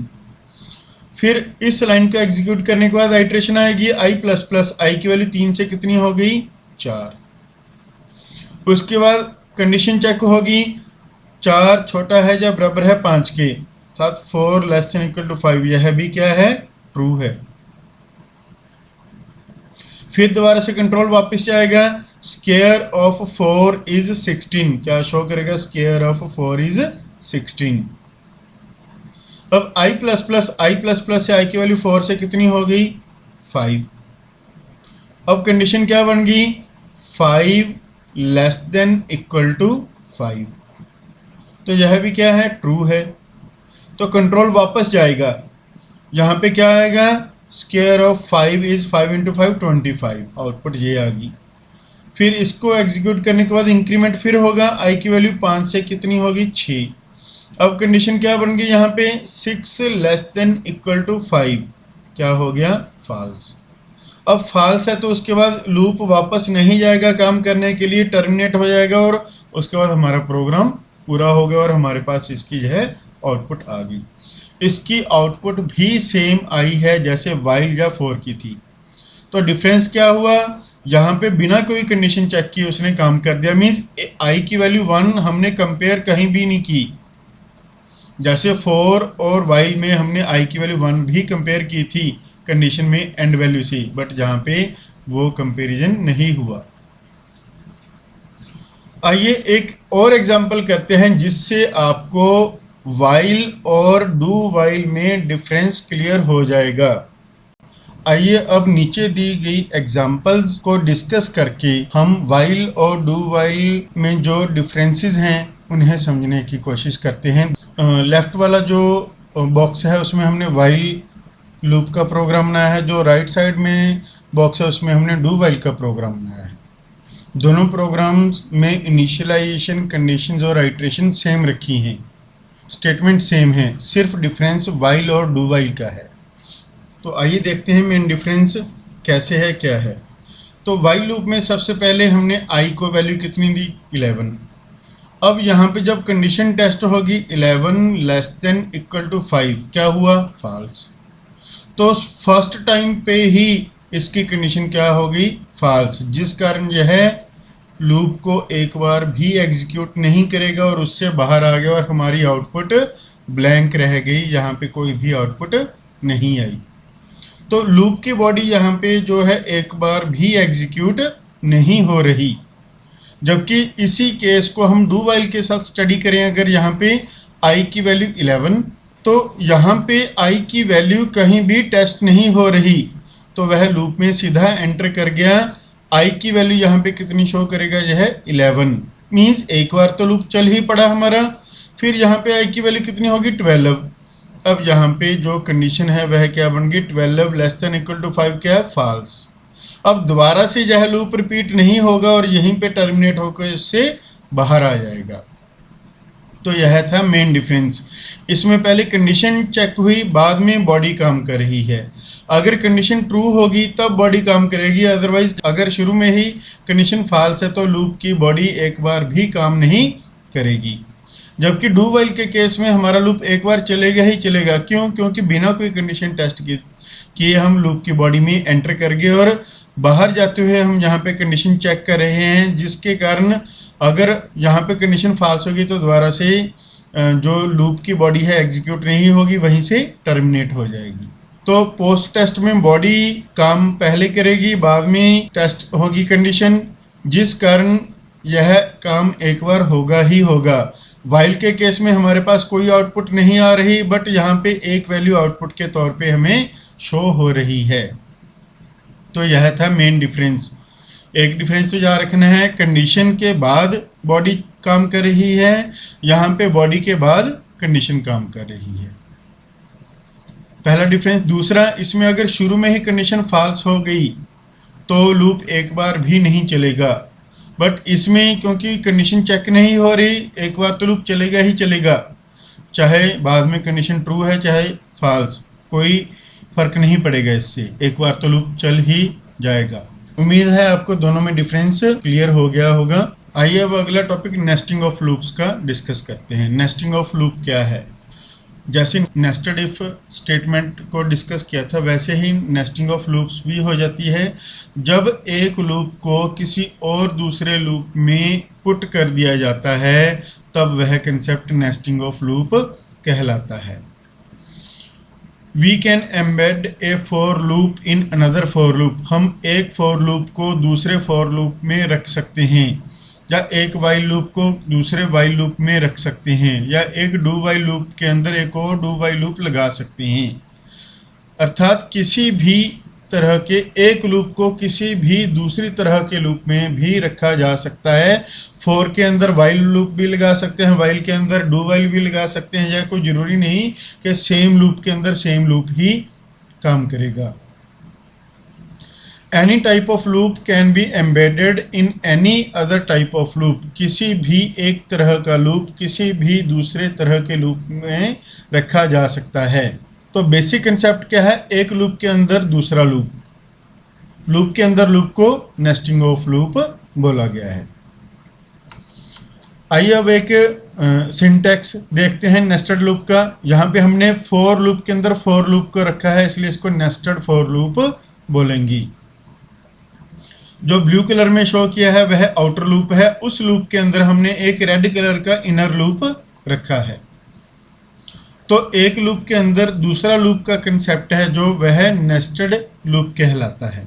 अब इस लूप की वर्किंग आम लूप की वर्किंग से थोड़ी सी डिफरेंट है। कैसे? आइए इसको भी अब समझते हैं। आइए एक नेस्टेड फॉर लूप के एग्जांपल से नेस्टेड लूप की वर्किंग को समझने की कोशिश करते हैं। इस एग्जांपल में हमने जो बाहर वाला लूप है ब्लू कलर में शो किया है, वह i की वैल्यू 1 से लेकर कहाँ तक चला है? i की वैल्यू लेस देन 3 तक, अर्थात 2 तक चलेगा। और जो इनर लूप है वह j की वैल्यू 1 से कहाँ तक चला है? लेस देन 4, अर्थात 3 तक चलेगा। जब उसकी वैल्यू 4 होगी तब फॉल्स हो जाएगा, यहाँ पे जब i की वैल्यू 3 होगी तब वह फॉल्स हो जाएगा। आइए इसको समझने की कोशिश करते हैं। सबसे पहले i की वैल्यू 1 यहाँ से लूप स्टार्ट होगा। फिर कंडीशन टेस्ट होगी। क्या कंडीशन टेस्ट होगी? i less than 3, 1 less then 3 क्या है? ट्रू है। तो यह लूप की बॉडी में एंटर हो जाएगा। लूप की बॉडी में हमने फिर से एक लूप को लिखा हुआ है, तो लूप की बॉडी में अंदर जाते ही यह फिर से एक लूप को स्टार्ट कर देगा। अर्थात यहाँ पे j की वैल्यू इनिशियलाइज होगी। j की वैल्यू कितनी होगी? 1। बाहर वाले लूप में i की वैल्यू को इनिशियलाइज किया था, जबकि अंदर वाले लूप में हम j की वैल्यू को इनिशियलाइज कर रहे हैं। कंडीशन क्या बन गई? 1 लेस देन 4। बाहर वाला लूप एक बार चलकर वहीं पे रुक गया फिलहाल। अभी अंदर वाले लूप में हम एंटर हो चुके हैं। कंडीशन ट्रू है तो वह अंदर वाले लूप में printf जो बॉडी है उसकी वहाँ पे एग्जीक्यूशन करेगा %di इंटू जे, जहाँ पे हमने इनर लूप की बॉडी में printf स्टेटमेंट को एग्जीक्यूट किया है। तो यहाँ पे क्या शो करेगा? बिना लाइन चेंज किए i और j की वैल्यू को मल्टीप्लाई करके। i की वैल्यू भी 1 है, j की वैल्यू भी 1 है। तो यहाँ पे कैलकुलेशन क्या बन गई? 1 इंटू 1। 1 इंटू 1 कितना हो गया? 1। तो printf ने क्या शो किया स्क्रीन पे? 1। ये मॉनिटर स्क्रीन पे आउटपुट शो कर रहे हैं हम नीचे ब्लैक में। अब यहाँ पे लूप पूरा हो चुका। अब यह printf/n पर नहीं जाएगा। क्यों? क्योंकि पहले इनर लूप को यह पूरा करेगा। आउटर लूप पे तभी जाएगा अब यह जब इनर लूप पूरा हो जाएगा। तो यहाँ से कंट्रोल वापस कहाँ पे जाएगा? j++ पे। j++ पे यहाँ j की वैल्यू 1 से कितनी हो गई? 2। उसके बाद कंडीशन चेक करेगा। कंडीशन क्या बन गई? 2 लेस देन 4। यह क्या हुई? ट्रू। फिर लूप की बॉडी में एंटर हो जाएगा। यहाँ पे i की वैल्यू कितनी है? 1। i वहीं पे रुका हुआ है, j इंक्रीज हो रहा है। 1 इंटू 2 कितना हो गया? 2। तो कैलकुलेशन क्या हुई? 1 इंटू 2 2। तो printf यहाँ पे क्या शो करेगा हमें? 2। और वापस वह कहाँ पे जाएगा? इनर लूप की आइट्रेशन पे, j++ पे। तो j की वैल्यू कितनी होगी? 3। उसके तुरंत बाद क्या हो जाएगा? Condition check. 3 लेस देन 4 क्या है? ट्रू। अब ट्रू है तो दोबारा से लूप की बॉडी में एंटर कर जाएगा। इनर लूप की बॉडी एग्जीक्यूट होगी। पे अब स्टेटमेंट क्या एग्जीक्यूट होगी? printf में i इंटू j। i की वैल्यू कितनी है? 1। j की वैल्यू कितनी है? 3। i लूप वहीं पे रुका हुआ है, j लूप अपनी आइट्रेशन पूरी कर रहा है। 1 गुना 3 कितना बन गया? 3। और आउटपुट पे क्या आएगा? 3। उसके बाद फिर सर्कल पूरा हुआ, वापस आइट्रेशन पे गया। j++ से j की वैल्यू कितनी होगी? 4। और कंडीशन क्या बन गई? 4 लेस देन 4 फॉल्स। अब यह इस इनर लूप को बंद करके उससे बाहर आ जाएगा printf/n वाली लाइन पर। तो इनर लूप पूरा होने के बाद हम दोबारा से इनर लूप के बाद वाली स्टेटमेंट जो आउटर लूप में है वह एग्जीक्यूट करेंगी। यहाँ पे क्या होगा? /n कंट्रोल यहाँ से अगली लाइन में ट्रांसफर हो जाएगा। अब यहाँ पे बाहर वाला लूप भी पूरा हो जाएगा। देखिए लाइन जहाँ पे चेंज हो जाएगी, आपको दिखाई नहीं देगी फिलहाल, क्योंकि उसका कोई कर्सर यहाँ पे नहीं आएगा। तो यहाँ पे आउटर लूप पूरा हो चुका। तो यहाँ से कंट्रोल कहाँ पे जाएगा? आउटर लूप की आइट्रेशन पर, i++ पर। तो यहाँ से कंट्रोल कहाँ पर जाएगा? i++ पर। तो i++ से i की वैल्यू कितनी थी? 1। 1 से कितनी होगी? 2। और उसके तुरंत बाद कंडीशन चेक हुई, 2 लेस देन 3 क्या है? ट्रू। तो फिर से वह लूप के अंदर आउटर लूप की बॉडी में एंटर करेगा। आउटर लूप की बॉडी में फिर उसे क्या मिल गया? फिर से दोबारा से वही लूप मिल गया जो पहले उसने यूज़ किया था। अब ये नहीं है कि ये दोबारा से नहीं चलेगा, यह लूप दोबारा से फिर अपना काम करेगा। तो दोबारा से j की वैल्यू कितनी हो जाएगी? यहाँ पे 1 हो जाएगी। और कंडीशन क्या बन गई? 1 लेस देन 4। यह क्या है? ट्रू। ट्रू है तो इनर लूप की बॉडी में एग्जीक्यूशन होगी i इंटू j। i की वैल्यू कितनी है? 2। j की वैल्यू कितनी है? 1। तो 2 इंटू 1 कितना बन गया? 2। तो अगली लाइन में हमें यहाँ पे क्या शो होगा? 2। अब अगली लाइन में क्यों शो कर रहा है, क्योंकि स्लैश एन ने जब इससे पहले लूप चला था तब उसने लाइन चेंज कर दी थी। तो यहाँ पे i इंटू जे की वैल्यू 2 शो हो गई, क्योंकि i की वैल्यू 2 है, j की वैल्यू 1 है, 2 इंटू 1 2। फिर यहाँ से लूप पूरा हो गया और वापस कंट्रोल j प्लस प्लस पे जाएगा, j की वैल्यू 2 हो गई। फिर कंडीशन क्या हुई, ट्रू, 2 लेस देन 4 ट्रू। तो फिर लूप की बॉडी में एंटर कर गया i इंटू जे। अब i की वैल्यू भी 2 है, j की वैल्यू भी 2 है, 2 इंटू 2 कितना बन गया 4। तो यहाँ पे आउटपुट पे क्या शो करेगा, वो 4। अब फिर यहाँ पे इनर लूप की बॉडी का साइकिल पूरा हुआ और कंट्रोल वापस गया j प्लस प्लस पे, j की वैल्यू 2 से कितनी बन गई 3। अब कंडीशन 3 लेस देन 4 क्या है, ट्रू।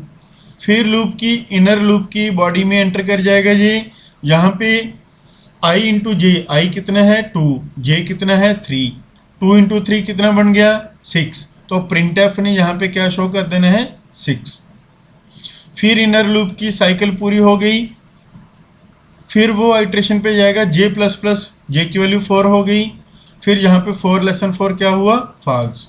अब यह इस लूप से बाहर आएगा इस लाइन पे, यहाँ पे क्या होगा, लाइन चेंज हो जाएगी, मीन्स कंट्रोल अगली लाइन पे चला जाएगा। फिर बाहर वाले लूप की आइट्रेशन होगी i प्लस प्लस, आई की वैल्यू कितनी होगी 2 से 3। तो कंडीशन क्या है यहाँ पे 3 लेस देन 3 फॉल्स। अब इस आउटर लूप से वह बाहर आ जाएगा और हमारा इनर लूप का जो एग्जीक्यूशन है पूरा हो जाएगा। तो इस तरह से इनर लूप की वर्किंग को समझा जा सकता है कि बाहर वाला लूप एक बार चल पड़ता है, उसके बाद अंदर वाला लूप अपनी सारी आइट्रेशंस पूरी करके दोबारा से बाहरले लूप पे आएगा। बाहरले लूप से जब भी हम अंदर लूप पे जाएंगे तब वह अंदरला लूप है जो वह अपनी आइट्रेशंस को पूरा करेगा। कब तक अंदरला लूप बार बार चलेगा, जब तक बाहरला लूप चलता रहेगा। बट बाहरला लूप एक बार चलेगा, अंदरला लूप अपनी सारी आइट्रेशंस 3 4 5 जितनी बार उसने चलना है वो चलेगा। तो बाहरला लूप एक बार एग्जीक्यूट होके रुक जाता है और अंदरला लूप चलता रहता है। आइए एक और एग्जांपल से इसको समझने की कोशिश करते हैं। अब यहाँ पे हम बाहरला लूप भी 1 से 3 चला रहे हैं और अंदर वाला लूप भी j की वैल्यू 1 से 3 एग्जीक्यूट कर रहे हैं। तो बाहरला लूप यहाँ पे काम कैसे कर रहा है, देखिए इस एग्जांपल को हम ज़्यादा डिटेल में जाकर नहीं समझेंगे, एक मोटा सा ओवरव्यू, एक बेसिक सी डिटेल इसमें समझ रहे हैं कि कैसे काम करेगा ये। ऐसे ये देखिए, पहले आउटर लूप चला, एक बार चल पड़ा, यह लूप एक बार चल पड़ा, और फिर इनर लूप में जाकर जितनी उसकी आइट्रेशंस हैं वो सारी रिपीट होगी, जितनी उसकी आइट्रेशन थी इनर लूप की वो पूरी होगी। जब इनर लूप पूरा हो गया फिर दोबारा से क्या हुआ, आउटर लूप चल पड़ा, i की वैल्यू 1 से कितनी होगी 2। फिर इनर लूप में फिर से आएगा, क्यों आएगा, क्योंकि बाहर वाले लूप की अभी वैल्यू जो कंडीशन है वो ट्रू है। तो अंदर लूप फिर से बार बार रिपीट होगा जब तक यह पूरा नहीं हो जाता, 3 टाइम यह फिर से चलेगा। फिर बाहर वाला लूप दोबारा से काम करेगा, बाहर वाले लूप ने एक बार काम किया, फिर अंदरले वाले लूप में आ गए, वहां पे उसने अपनी सारी आइट्रेशंस पूरी की। फिर बाहर वाले लूप पे आ गए, यहाँ पे i की वैल्यू 4 जब फॉल्स होगी कंडीशन, तब उससे आउटर लूप से बाहर आ जाएंगे, तब अंदर लूप चलना भी बंद हो जाएगा। तो इस तरह से यहाँ पे समझाने का मकसद यह है कि आउटर लूप एक बार चलता है और अंदर वाला लूप बार बार चलेगा, फिर आउटर लूप चलेगा, फिर इनर लूप चलेगा बार बार। आउटर लूप एक बार चलेगा, इनर लूप बार बार चलेगा, जितनी बार उसने एग्जीक्यूशन करनी है। इस तरह से जो नेस्टेड लूप्स हैं वो काम करते हैं। बाहर वाला लूप एक बार चलकर अंदर वाला लूप बार बार चलता है, और यह प्रोसेस तब तक चलता रहेगा जब तक आउटर लूप की सभी आइट्रेशंस पूरी ना हो जाएं। आइए अब कंपैरिजन करते हैं। कंपैरिजन वैसे हमने एक एग्जांपल जो पैरेलल की थी वाइल और डू वाइल लूप की, वहाँ पे भी कर लिया था, बट अब हम इसे थोड़ा सा एक्सप्लेन करते हैं। वाइल लूप सबसे पहले, जैसे एग्जांपल में हमने क्लियर किया था कि बेसिकली 2 डिफरेंस है।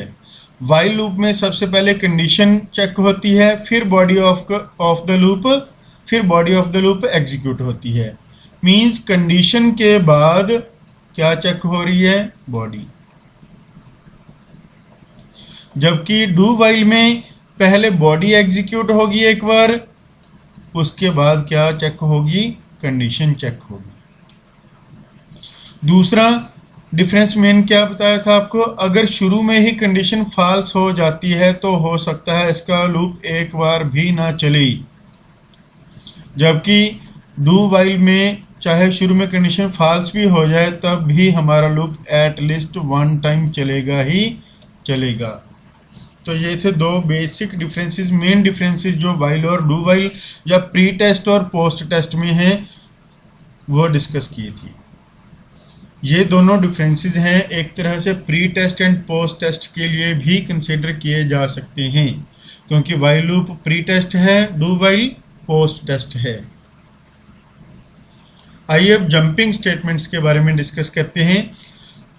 नाम से ही पता चल रहा है, जैसे हमने पहले भी वैसे डिस्कस की थी, नाम से भी क्लियर हो रहा है कि जंप करके एक जगह से दूसरी जगह पे कंट्रोल ट्रांसफर हो जाता है। दो statements which transfer the control from one part of the program to somewhere else in the same program. Same program में एक पार्ट से किसी और पार्ट पे, प्रोग्राम के किसी और पार्ट पे कंट्रोल ट्रांसफर हो रहा है तो किसकी वजह से होगा? जंपिंग स्टेटमेंट्स की वजह से। उन स्टेटमेंट्स को हम जो यह काम करते हैं कंट्रोल ट्रांसफर करने का, जंपिंग स्टेटमेंट्स बोलेंगी। इन्हें स्किपिंग स्टेटमेंट्स भी बोला जाता है। जंपिंग स्टेटमेंट्स के लिए हम सी में go to statement, break statement and continue statement का प्रयोग करते हैं। ब्रेक स्टेटमेंट हमने पहले भी डिस्कस की थी, कहाँ पर? ब्रांचिंग स्टेटमेंट में। कौन सी ब्रांचिंग में? स्विच केस में। स्विच केस में अगला केस शुरू होने से पहले हम ब्रेक के साथ उसको कंप्लीट करते हैं केस को, ताकि वह केस एग्जीक्यूट होकर हम स्विच स्टेटमेंट से कंट्रोल को बाहर ले आएं। तो ब्रेक का यही काम है। कंट्रोल कहाँ पे ट्रांसफर करती है? जिस कंट्रोल स्टेटमेंट में इसको यूज किया जा रहा है उस कंट्रोल स्टेटमेंट से कंट्रोल को बाहर ले आएगा ब्रेक स्टेटमेंट। आइए अब तीनों को वन बाय वन डिस्कस करते हैं। सबसे पहले जंपिंग स्टेटमेंट काम कैसे करती हैं, इसका हमने पहले भी डायग्राम से ओवरव्यू लिया था। जहां से हमने कंट्रोल ट्रांसफर करना है वहां पे हम एक जंपिंग स्टेटमेंट लिखेंगे और कंट्रोल कहां पे ट्रांसफर हो जाएगा? जहां पर हम चाहते हैं उसके लिए हमें एक लेबल लगाना पड़ता है। तो कंट्रोल एक जगह से दूसरी जगह पर ट्रांसफर किया, यह सभी स्टेटमेंट स्किप हो गई। इस ट्रांसफर को हम फॉरवर्ड जंप बोलेंगे। क्यों बोलेंगे हम इसको forward jump?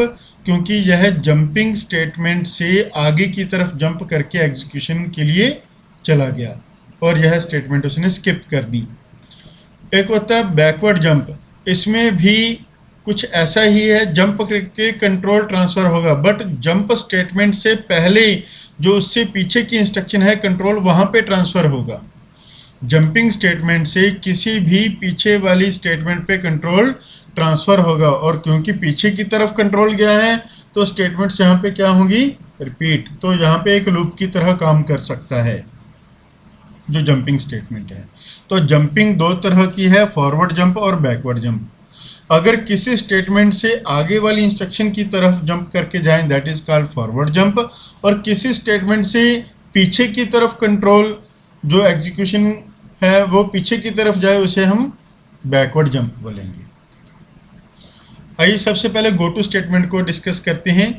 It is a jumping statement which is used to alter the execution flow of the program. यह एक जंपिंग स्टेटमेंट है जिसका प्रयोग प्रोग्राम में एग्जीक्यूशन फ्लो को चेंज करने के लिए, अल्टर करने के लिए किया जाता है। अर्थात किसी एक पॉइंट से किसी दूसरे पॉइंट पे हम कंट्रोल ट्रांसफर करना चाहते हैं तब गो टू स्टेटमेंट का प्रयोग कर सकते हैं।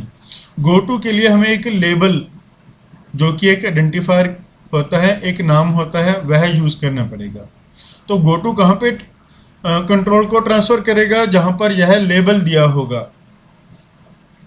This label identifies the place where the branch is to be made. यह लेबल डिसाइड करेगा कि गो टू कहां पर कंट्रोल ट्रांसफर करेगा। The label is placed immediately before the statement from where the control is to be transferred.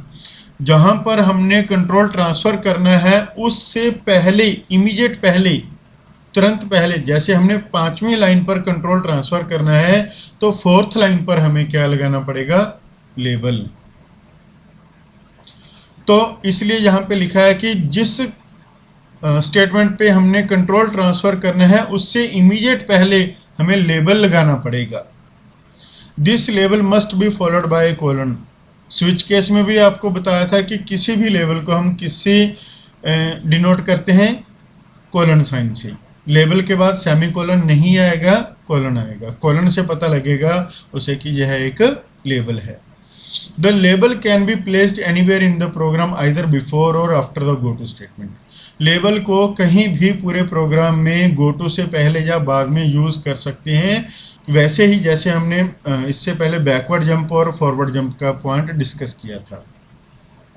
तो गोटू को use कैसे करेंगे, गोटू के बाद उस लेबल का नाम लिखेंगे जहां पर हम कंट्रोल को ट्रांसफर करना चाहते हैं। लेबल नेम कोई भी वैलिड आइडेंटिफायर, जो आइडेंटिफायर के नेमिंग रूल किए थे उन रूल्स को ध्यान में रख के ही हमने लेबल का नाम डिसाइड करना होता है।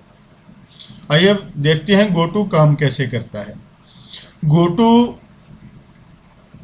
से पहले भी लेबल यूज कर सकते हैं और गोटू के बाद भी लेबल यूज कर सकते हैं। उसी के अकॉर्डिंग यह बैकवर्ड जंप या फॉरवर्ड जंप कहलाएगा। If the label is placed before the gotu, अगर लेबल को गोटू से पहले यूज किया है, अर्थात लेबल पहले या गोटू बाद में है, तो कंट्रोल गोटू से पीछे की तरफ लेबल की तरफ जाएगा।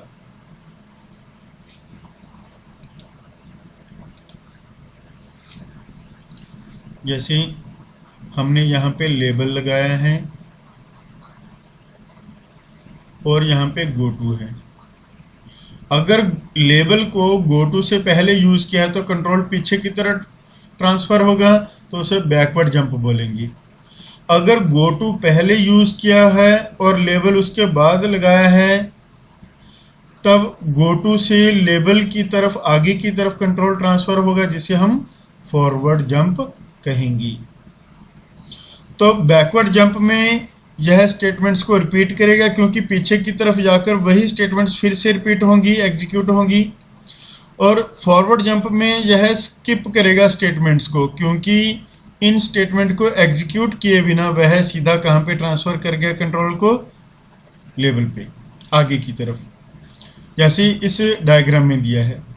गोटू से हम अगर आगे की तरफ लेबल पर जाते हैं, लेबल बाद में यूज किया, गोटू पहले, तो क्या हुआ, यह फॉरवर्ड जंप, इसमें यह इंस्ट्रक्शंस स्किप होगी। जबकि यहाँ पे लेबल पहले यूज किया है, गोटू बाद में, तो गोटू कंट्रोल कहाँ पे लेके जा रहा है, पीछे की तरफ। तो मीन जहाँ से दोबारा से एग्जीक्यूशन शुरू होगी इन स्टेटमेंट्स की, तो उससे क्या होगा, यह स्टेटमेंट्स इंस्ट्रक्शंस रिपीट होंगी। तो यह क्या है, बैकवर्ड जंप। आइए प्रोग्राम एग्जांपल से इसको समझते हैं। यहाँ पे सबसे पहले हमने क्या किया, आई की वैल्यू 1 इनिशियलाइज करवा दी, आई की वैल्यू 1 इनिशियलाइज होगी यहाँ पे। फिर ये क्या है, एक लेबल है, यहाँ पे हमने कमेंट में भी दिया है, गोटू के लिए लेबल लगाया। लेबल का नाम क्या दिया है हमने यहाँ पे, स्टार्ट, और उसके बाद क्या लगाना जरूरी है, कोलन। तो यह एक लेबल है। लेबल एक तरह से स्टिकर हो गया इस लोकेशन का नाम जहाँ पे कंट्रोल ट्रांसफर होगा। उसके बाद हमने प्रिंट एफ आई की वैल्यू शो करवा दी, लाइन चेंज करके आई की वैल्यू 1 शो होगी। फिर आई प्लस प्लस हुआ, आई की वैल्यू कितनी होगी, 2। फिर यहाँ पे कंडीशन इफ लगा के कंडीशन लगाई हमने यहाँ पे 2 लेस देन इक्वल टू 5, क्या हुआ, ट्रू। अगर ट्रू है तो उसके बाद वाला काम होगा गो टू स्टार्ट, अर्थात हमने क्या कहा कि कंट्रोल कहाँ पर चला जाए, जहाँ पर स्टार्ट डिफाइन किया है। तो यहाँ से कंट्रोल कहाँ पे चला गया, जहाँ पे स्टार्ट लगा हुआ था। तो यहाँ से फिर एग्जीक्यूशन शुरू हो गई। आई की वैल्यू कितनी है यहाँ पे, अब 2, यहाँ पे इंक्रीज हुआ था, यहाँ पे आई की वैल्यू कितनी बन गई थी, 2। तो यहाँ पे क्या डिस्प्ले करेगा, 2। फिर 2 के बाद यह लाइन एग्जीक्यूट होगी, 2 से कितना बन गया, आई प्लस प्लस 3।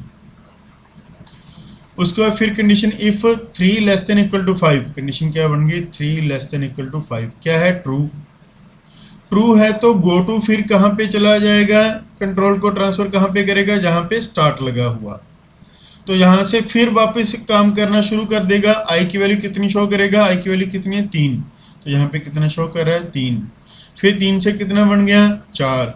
फिर कंडीशन क्या बन गई 4 लेस देन इक्वल टू 5, क्या हुआ ट्रू। फिर कंट्रोल वापस पीछे की तरफ गया, गो टू कहाँ पे ले गया कंट्रोल को, जहाँ पे लेबल लगा था, वहां से दोबारा से एग्जीक्यूशन शुरू हुई। आई की वैल्यू कितनी थी यहाँ पे 4, क्या शो हो रहा है यहाँ पे 4। आई प्लस प्लस से आई की वैल्यू कितनी होगी 5। कंडीशन क्या बन गई 5 लेस देन इक्वल टू 5, तो क्या है ये भी ट्रू। ट्रू है तो गो टू स्टार्ट मीन्स कहाँ पे कंट्रोल ट्रांसफर हो गया, फिर से स्टार्ट पे।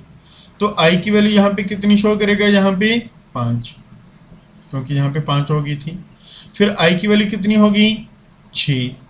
अब इफ कंडीशन क्या बन गई 6 लेस देन इक्वल टू 5, क्या हुआ फॉल्स। अब फॉल्स है तो इफ इस स्टेटमेंट को स्किप करके इफ के बाद वाली जो स्टेटमेंट है वहां पे आ जाएगा। यहाँ पे कोई स्टेटमेंट नहीं है, प्रोग्राम पूरा हो गया, आउटपुट पूरी होगी। तो यहाँ पे हमने बिना लूप यूज किए एक लूप की तरह स्टेटमेंट्स को रिपीट किया है गो टू की हेल्प से। तो यहाँ पे जंप कौन सा लगा रहे हैं हम, बैकवर्ड जंप, क्योंकि कंट्रोल पीछे की तरफ ट्रांसफर हो रहा है, इसलिए स्टेटमेंट्स रिपीट हो रही हैं। The break statement, break statement is used to take the execution control out of the control structure in which it is used. जिस किसी भी कंट्रोल स्ट्रक्चर में कंट्रोल स्टेटमेंट में हम ब्रेक स्टेटमेंट का प्रयोग करेंगे तो कंट्रोल ब्रेक के कारण उस कंट्रोल स्ट्रक्चर से बाहर आ जाएगा। जैसे हमने स्विच केस में किया था, स्विच केस में हमने ब्रेक लगाया तो ब्रेक ने क्या किया, स्विच केस ब्लॉक में से उसको बाहर ले आया। तो ब्रेक स्टेटमेंट जिस किसी भी कंट्रोल स्ट्रक्चर में यूज की जाएगी, एग्जीक्यूशन कंट्रोल को वह उसमें से बाहर ले आएगा। The break statement is normally used in the switch case structure before the next case begins.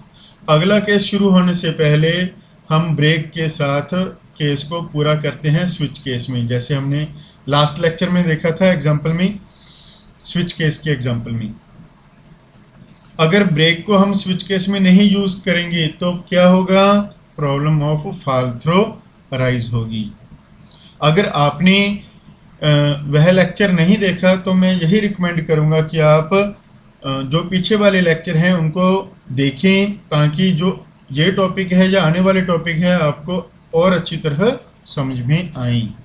The break statement can also be used in other structures. Break को हम और स्टेटमेंट्स में भी यूज कर सकते हैं, इफ के साथ, फॉर के साथ, वाइल, डू वाइल के साथ, किसी भी कंट्रोल स्टेटमेंट के साथ ब्रेक को यूज कर सकते हैं। आइए एक एग्जांपल के साथ इसका वर्किंग फिर से समझते हैं। यहाँ पे हमने लूप को 1 से 10 तक चलाया है। कितनी बार रिपीट होगा यह काम जो इसमें लिखा है, यह बॉडी कितनी बार रिपीट होगी 10 टाइम्स, क्योंकि 1 से 10 तक हर बार एक एक इंक्रीज किया है। अब यहाँ पे आई की वैल्यू पहले 1 हो गई,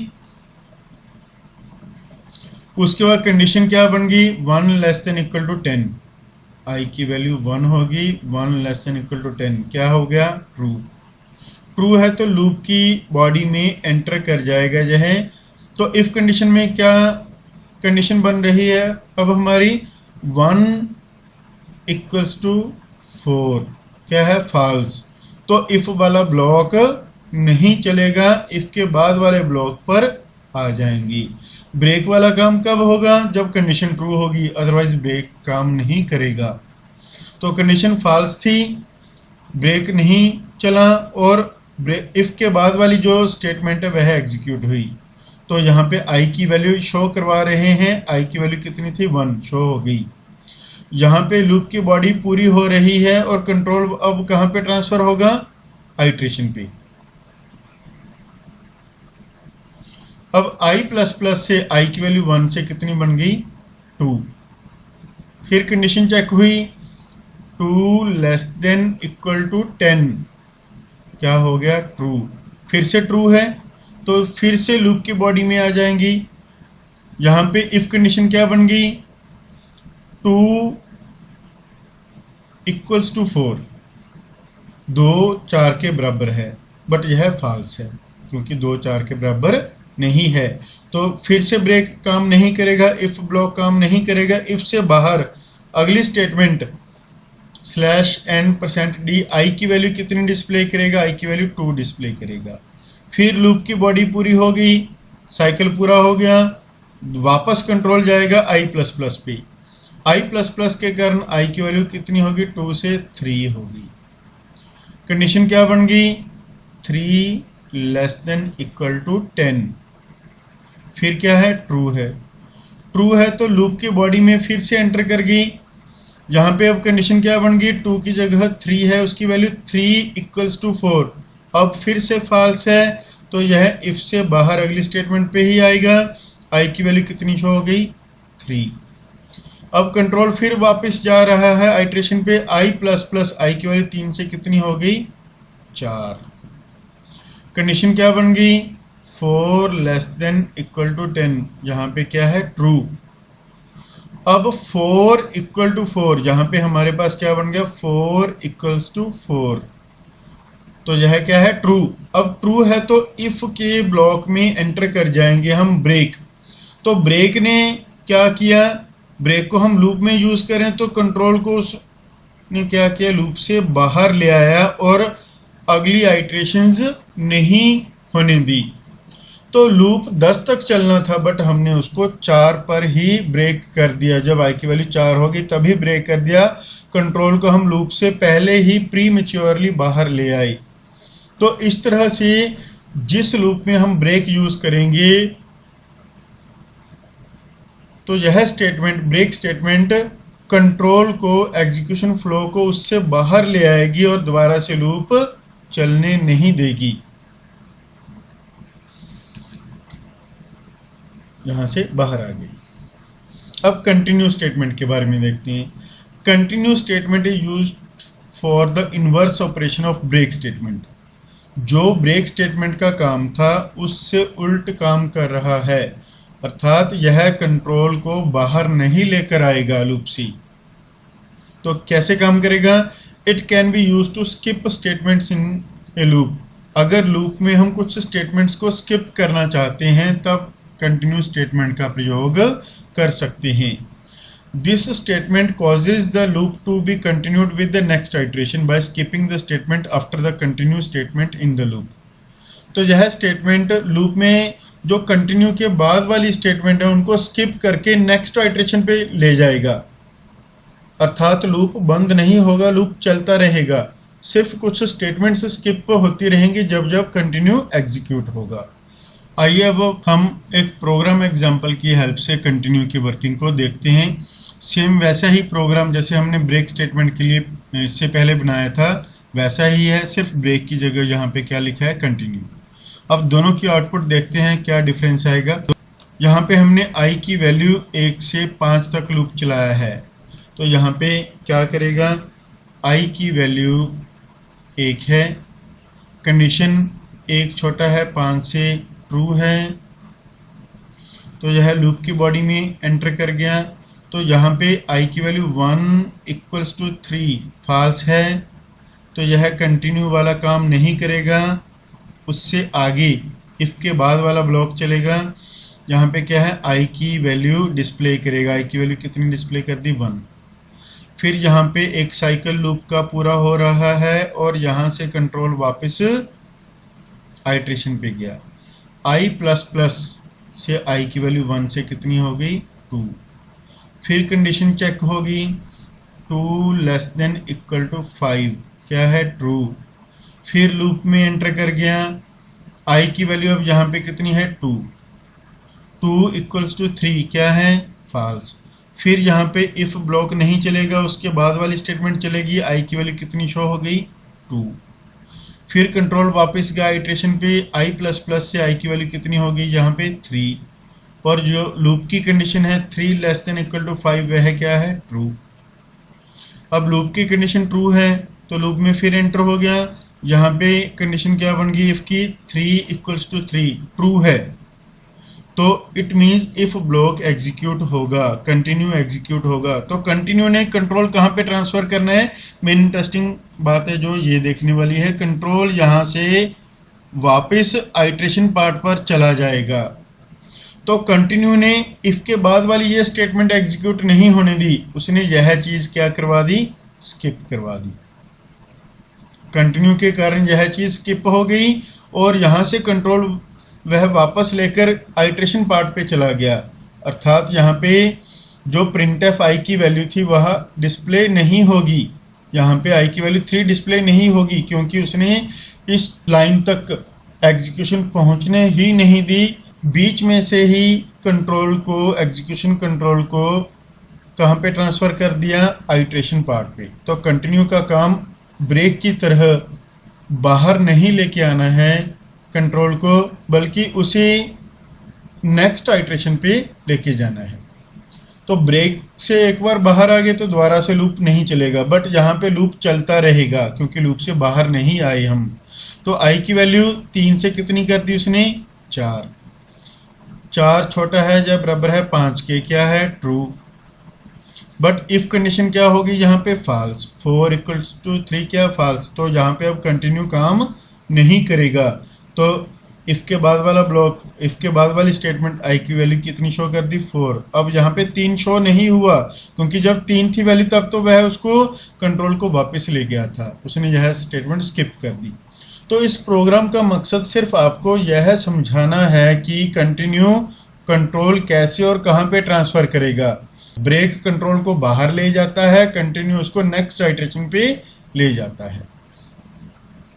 तो यहाँ पे अब आई की वैल्यू शो करने के बाद वापस आइट्रेशन पार्ट पे जाएगा। आई प्लस प्लस आई की वैल्यू कितनी होगी, 5।